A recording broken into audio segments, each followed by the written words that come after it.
Welcome back to the channel. Today I'm joined by the Black Diamond himself, Kenny Mokhonoana, ahead of his Bellator 291 fight with Craig McIntosh, which is just a little over a week away. This Saturday, you're going to be getting in there, Kenny, in the Tree Arena again. How are things?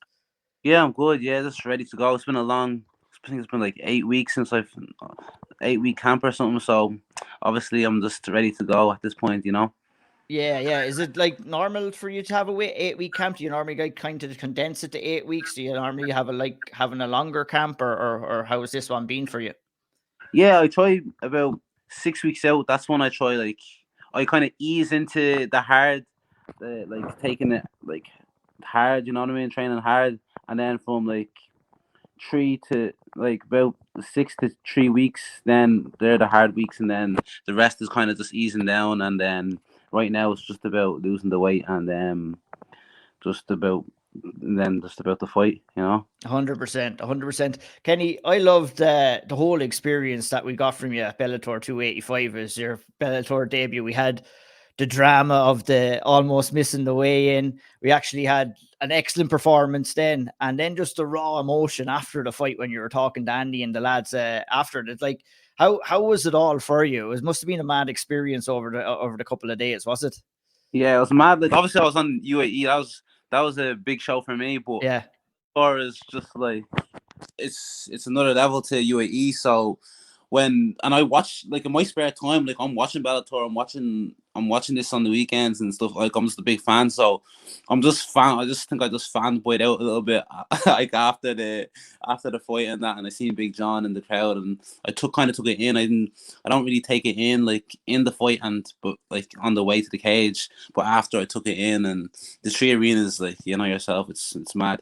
Yeah, it is. Like, I guess, was it a bit of a benefit for you that you had that little bit of experience in UAE Warriors before that? But like for me, Industry Arena in Bellator Dublin, it's just like it's a mad scene altogether. I've been lucky enough to be at a few live events there as well. It's like I don't know if there's too much you can do to prepare for an atmosphere like that or a scene like that, really, is it? No, like I was telling myself leading up to the fight, like obviously I've been to the Bellators and I've been to the Tree Arena many times for fights and stuff. So like it's a whole other thing when you're like in the cage and they're actually screaming for you. And when I noticed that, I just yourself. You've seen what happened. You've seen what I went off the It rails was a bit. brilliant. It was brilliant Yeah. to see. It was brilliant to see. Sorry. It's all Yeah. good. It's all good. Um, I felt to me after the fight, you were still kind of processing everything. You were still kind of taking everything in certain kind of levels of like little bit of disbelief, really, that at everything that had kind of gone on and the experience that you just had. But what Yeah. would I be right in saying that, number one? And how do you kind of process the whole fight and the whole experience right now? Yeah, that's probably spot on. Like I've been trying to think, why am I like on that much adrenaline and that hyped up? But yeah, I probably was. I didn't get like a minute to think, and I just have a mic trying in my face and Big John, and it's even mad to me when I'm stepping in the cage and I'm seeing like the Bellator logo and all. It's a bit still mad to me, but yeah, you just try focus on the fight, but like as much as you can. And then after that, like when like I don't know, it's hard for me to even put into words. But yeah, I enjoyed it anyways, and yeah, we'll see what happens. Hopefully, I'm more calm, but I don't Yeah, know. that's what A lot of people seem to like it. Some people, I got a bit of abuse as well, but it's all good. It's all good. I actually loved it. I mean, it was great to see. You're just like living out your dream, really. You talked about it. Yeah, And it's great to see someone doing that. And that's what I can kind of see in that interview. You're kind of trying to process everything, explain everything. Do you think, with everything that you've went through, obviously experiencing on that stage, I know you've had UAE Warriors and plenty of other experience as well. You know, how are the feelings like this week in comparison to say what they were the week before you fought that time? yeah. I think it's the same. It's just when I got to the hotel, I think I was just excited the whole week, and I think everyone could see how excited I was, and on how much it meant to me, and that's. But yeah, we'll see how the week goes. Anyways, hopefully I'm gonna try do. Obviously, I'm trying to get better at everything. Make sure like I'm on time to things. I don't want to be getting in trouble with the promotion, and that. I know that they don't play around either. I've been hearing No. stories about people not showing up to rules meetings and things, and yeah, it's not good. So yeah, I want this week to be much smoother than last week. Did you get a slap on the wrist from Mike Mazzulli for almost missing the weight the weigh-ins? No. Just if I was late, I was on time, so I was good. But it could have been if I was a few minutes later. Could have been bad. Yeah, you were saying that you need to get a faster car now for this one. So did you get one? Did you get a faster car? Just the chance. You have to shoot your shot. Yeah. Absolutely. Look at one thing I wanted to ask you. You said that your body felt different. Something felt different in there after the fight, in the post-fight kind of press conference. Obviously, it was very hard to kind of explain it just a couple of moments after the fight. But when you think back on the whole experience, have you kind of figured out what went wrong? Well, I wouldn't say what went wrong, because to be honest to me, Kenny, I was massively impressed by your performance. It was a really straightforward kind of performance, smooth on the feet. You got Alex into a situation where he actually forced the takedown. You forced the takedown out of him, which actually ultimately led to the guillotine choke as well. You know, looking from the outside in, I was surprised to hear you saying that, you know, it felt weird, because it looked like your performance was really good, but you said you could have maybe have given a little bit more in that performance too, hey? Yeah, I meant like well, I probably didn't explain it the best. I probably meant like in my camp, the things that I was doing and what I was practicing leading up to that fight with Dave Roach. I kind of just more like, I think the moment that all the things I prepared leading up to the fight kind of went out the window, and I was just kind of free roaming. But I know, like, and it's probably sound weird because I'm coming off a first round finish, saying like, oh, I'm not happy with that. But I know if that was a higher level of competition, that like you can't just go in there free roaming and not doing what you've been drilling. You know, the past 8 weeks, I didn't really in certain positions and certain things on the feet that we tried to drill bad habits and things like that. I feel like I didn't get found out, but at a higher level it could have. So just that part of the fight I wasn't really happy with, because I know what I can do, and I know how much better, especially on the feet, I've gotten over the last 2 years, and that I didn't get to show it. But yeah, that I didn't really mean, like, it was hard to explain. I think I was just too excited in that, you know. Yeah, 100%. That makes sense what you're saying now, though. I mean, and look, and I guess that's going to happen earlier on in your career. You've experienced that, you came through it, and then you obviously look to build and you look to grow into this fight as well. Being a part of SBG, and you mentioned Dave Roach as well.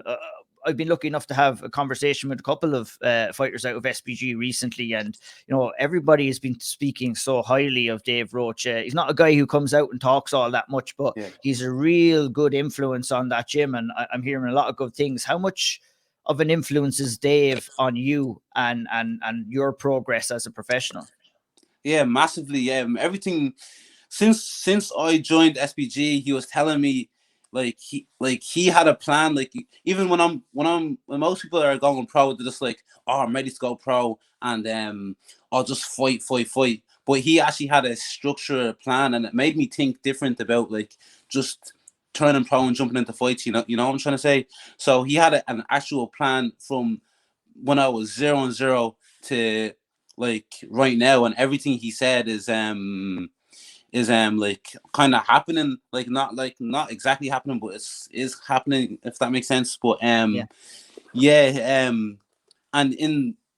that as well, he has things as well that he's trying to clean up in our game as well. It's not just it's not all just good stuff, you know. It's some things in our games he sees it and he picks apart our game, not trying to change our style, but he picks apart our game very well. And he spends a lot of time individually looking at like holes in our game to fix, you know. And I think the little things make a big difference, you know. Yeah, and I think, that kind of mentality is kind of transcribing to all the team at SBG, who seem to be riding on a crest of a wave right now in the gym. Yeah, Like, how good is it for you to be in that environment, number one, and also to be into an environment where you've got a lot of teammates that are in the same position as you? They're getting ready to fight on Saturday night in the Tree Arena. Everybody being in there, being in the zone, getting that training done and pushing each other. It must be a great environment to be involved in. 100%. Even when one of the amateurs, one of the amateurs brings home the belt or does well, I think even the pros, it like gives us everyone gives each other a boost. It doesn't matter what level it is, whether it's UFC, Bellator, or like Cage Legacy. It doesn't really matter. I think the momentum follows through the whole team. 100%, 100%. It's great to see. Look, at you talk about making a couple of adjustments, moving from amateur onto professional. Like your amateur days, I believe you might have even fought like 2 or 3 different weight classes. You were fighting at welterweight at one stage. Yeah. What kind of made you kind of make that decision as an amateur to kind of fluctuate the weight? And then how big was it of an adjustment for you to kind of just decide, all right, featherweight is my weight, and we're going to stick at that? Was it kind of through the help and advice of people like Dave and John Kavanagh and stuff like that, just to kind of get you 100%. settled? Yeah. 100%. Yeah, 100%. Yeah, like amateur wise as well. I was I had a lot of experience, so I fought most of the people in the country. I don't think there was anyone else for me to fight. So at that stage, I was walking around at like 70, 74. So I was just like, there's no one at my weight. There's no one at 70 and 74. So I just wanted to fight so bad that I just fought at welterweight. So I just waited in my clothes and things like that. But just to get experience. But obviously, I still had a bit of that mentality going into pro, but I'm trying to wash that out, that I can just fight anyone anytime. It's not really like that. Yeah, And yeah. of course the records and things matter. So I'm trying to do things properly, try to do an actual weight cut. I never really done weight cuts until UAE Warrior. I just kind of just got down to the weight naturally.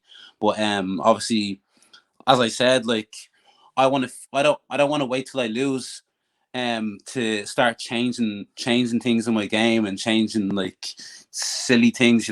So I'm trying to fix things as I go along. Each camp I'm gonna get better. I'm gonna change things accordingly. And then yeah, that's a big that's basically the decision of making featherweight. That I have a featherweight frame. I can make featherweight without losing too much weight and draining myself too much. And yeah, I think it was the right thing to do. Nice. Well, it certainly looks like it's good, the right thing that you're doing at the minute. 4 wins, 4 finishes as well by way of submission. I've heard people labeling you a submission specialist, but I'd assume you want to be kind of considered an overall well-rounded mixed martial artist. 100%. Yeah. Coming into this Craig McIntosh fight, do you feel that this is a kind of a fight for you where you can showcase your well-roundedness? 100%. Yeah, I feel like you'll see everything. I feel like this is a perfect match for me to showcase everything. And yeah, I feel like I'll be more comfortable. I'm going to be more relaxed. I've experienced the crowd. He has to deal with that crowd for the first time, and I've experienced it, and I'm looking forward to the challenge. Even the crowd, and just for being more relaxed and following things and in the fight. I'm looking forward to put on my best performance today. 100%. One thing I wanted to ask you about, you mentioned in the post-fight press conference after your last fight that previous conversations with your mom saying that she didn't want you to go fight and she wanted you to get a proper job. And at times you had thought that kind of yourself, like, what am I doing? Going back to those conversations and then maybe looking ahead to where you're at right now, like how important were those conversations to have with your mother, and maybe has her opinion changed? Like obviously you and Franz are both competing now, and do you think that it was kind of a benefit to you to kind of maybe put those things into perspective to ensure that going down the professional fighting route was the path that you wanted to follow?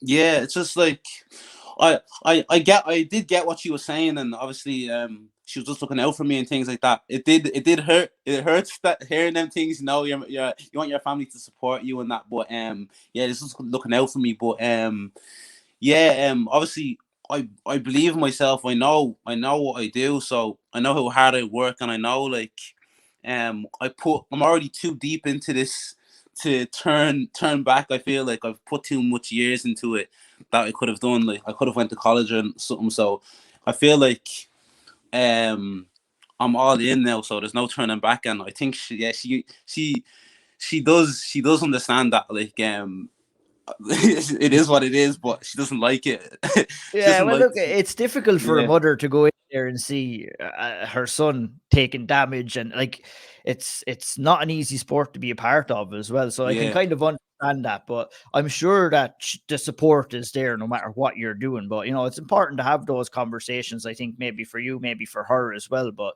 you yeah, know, the decision was pretty straightforward for you, I guess. In the end, there was nothing else that you wanted to do than rather than to be a professional fighter. The kind yeah. of seeing how successful that your brother was, Franz Malambo, did that kind of spur you on in the right direction as well? I've heard you saying time and time again that he has inspired you to kind of go down this path as well. 100%. Because obviously it is like you have to win. If you have to win, it's not like you're just guaranteed to just it's like all in your hands, you know what I'm trying to say? So it's like when I see him doing it, I'm like, why can't I not do it? So that's just what I done, you know. So yeah, that's just what I done. Would you have been confident as a younger man, Kenny? Would you have had a lot of confidence, or do you feel, you know, I had a brief stint in mixed martial arts. I would have been a guy who wouldn't have been that confident before I started to compete, and then when you do a bit of training, that builds that confidence as well, and then I Yeah, think that confidence turns into belief. Then when you start seeing results, would you kind yeah. of maybe relate to that in certain ways? Yeah, of course. Yeah, there's many times where I thought like of sometimes I still think I'm like, what am I doing? You know, you know what I'm trying to say. Sometimes I still think that, but like every day is different. Some days I feel like I'm the best. I'm gonna be the best featherweight in the world. Other days I have a shy session. I'm like, hey, what am I doing, man? You know what I mean? And like I still have that, but like, you just fight them. You just fight them thoughts, and I just even if I'm thinking that I'm still going to the gym later. So it's like, yeah, Yeah, no, yeah, it's you crazy. know what I'm trying to say. Absolutely. It's just like the whole fight game is a roller coaster of emotions in the 100%. Yeah, preparations, the fight, after the fight. You're just constantly just thinking, and going through the motions. Like, obviously, like going back to France as well, you know, he's been there, he's done that as well. You know, you've had to kind of come to the adjustment of fighting in the big three arena crowd and everything like that. Franz made, I believe, his first professional appearance in that kind of setting as well. So having somebody like there that can kind of guide you and give you advice, you know, what would be some of the kind of advice that Franz would have passed along down to you ahead of your journey? just like even things like just I think he was telling me as well, like about like things that he might have regretted and things like about like maybe chasing money too early and taking tough fights, you know, stuff maybe tougher. Should I? What a mess. Sorry, bro. That's all good. Special guest. Yeah. Yeah, just little pointers like that maybe he wishes he didn't do and things like that, you know, because he's been around the game much longer than me, and obviously the game's changing. Like there's more obviously opportunities than maybe back then, you know. So 100%. yeah, I'm learning things. Like I'm obviously learning. Yeah, I'm learning a lot. How's it being a dad and fighting for, like, that's what you're doing it for now at this stage as well. So how many do you have? What is that, just your only Yeah, just child? Or? one. Yeah, just one. Yeah. Yeah, it must be, it must be a big motivation for you to be able to provide for your family and stuff. Like, that's obviously, we ask, why do you do it? You're obviously doing it to provide family, and obviously to make it's a son that you have there, is it? It's a daughter. Daughter, sorry, yeah, sorry. You're doing it obviously to make your daughter proud, making your family proud, and obviously putting food on the table as well. It must be some great motivation for you. Yeah, 100%. Even it just makes you make decisions like it makes decisions more easier, that maybe hard decisions, like because you're not just thinking about like yourself and your ego and things. I put my ego aside when I'm making decisions. Like I make decisions much easier, and yeah, I'll do whatever I has to take in them. And I think even sometimes hard decisions that we think we don't know, we in our head, like we know what we should do, but we don't do it, you know. And I feel like this makes decisions easier to make, you know. 100%. Well, you went from a kind of a mentality where you're making decisions for yourself, but now Yeah, you're not making decisions for yourself. You're making decisions for your daughter, for your family, and everybody else. You have other people that are going to be relying on you as well. So I understand that kind of thought process as well, and kind of making those decisions. And you look at coming in against Craig. Obviously, we spoke a little bit. How do you foresee the fight with Craig going next Saturday night? yeah, I know he has split jiu-jitsu, so I reckon he's gonna try get it there and try test me on the ground. But I feel like I can hang with him everywhere. I can hang on the ground as well. Obviously, I have to be careful of his jiu-jitsu, but I feel like I can handle him anywhere. You're obviously going to be going in and looking to keep that finishing ratio at 100%, are you? I think I'm just gonna go in. I feel like don't be wrong. I feel like I will finish him. Yeah. But I'm just gonna go in and then just gonna try win every minute of the fight, and hopefully, yeah, he'll crack. 100%. When you're looking down further, obviously you don't want to look too far past Craig and that fight itself. You know, what are some of the things you're hoping to achieve in 2023? You're hoping to get a couple of fights under your belt. Obviously, you have eyes on that, the proposed maybe Bellator show that they'll be putting on in September as well. Are you hoping to try and get out more than just those 2 occasions in Bellator this year? Yeah, 100%. Maybe even I see there's a one in Hawaii, and that maybe I don't know, bro. I might call something out. I don't know, bro. I don't know what even. And the only people I know in this division is Pitbull and Adrian McKee and obviously Pedro and that. But yeah, I'm just gonna keep try to keep the ball rolling. Hopefully, God willing, I get out of the fight unscathed. And yeah, set myself up for next year. Next year, I want to be making a run for gold. You know. Nice, 100%. You mentioned Pedro Carvalho there. Maybe I'll leave you with this one before you go. Thanks for the time, Kenny. Getting the chance to kind of work with Pedro. Obviously, he's going to be competing against Jeremy Kennedy at the featherweight, in a featherweight pretty much title eliminator. I would kind of consider that fight as well. Getting in there, I've heard some great things about Pedro being somewhat of a leader inside SBG. He's a guy who's setting the bar for everybody else in there, competing at the highest level at the top of your division. How good is it for you to have him there as a kind of a mentor, as a training partner, and somebody that you can kind of look towards the work that he's doing and seeing that it's working, and kind of developing some of those traits into your own game as you rise up the division? Yeah, 100%. It's monumental, especially. Yeah, but I feel like we're both different fighters and that. But yeah, it's monumental and showing that like things, especially just remind us that like the things that we're doing over here is working at the highest level, you know. And yeah, I feel like I can't wait to see what he does. And obviously all the boys that are at the top of the card these times. For us, like me, Dara, and all, it's like it's very inspiring, and it just shows like that it's there for us as well, you know. Yeah, 100%. Kenny, I won't keep you any longer. You can see Kenny, the Black Diamond Mokhonoana fight, Craig McIntosh, Bellator 291, Saturday night, live on Virgin Media, live on YouTube, and live on Showtime over in the States as well. Be broadcast. Check your local listings, basically. Kenny, before you go, any shout outs? Where can people find you and follow you before we let you go? My Instagram, that's the one. I don't even know my Twitter name, but my Instagram is Black Diamond MMA, and that's where probably you get me there. 100%. Check out Kenny this Saturday night, Bellator 291, live in the Tree Arena. I wish you the best of luck. I'm looking forward to seeing you getting in there and putting on a show again, Kenny. Thanks for taking the time to speak with me today. Thanks, Ian. Thanks for having me on. Thanks for watching this video on SevereMMA.com. For more wonderful content, please click the like, subscribe and notification bell and follow us on these social medias.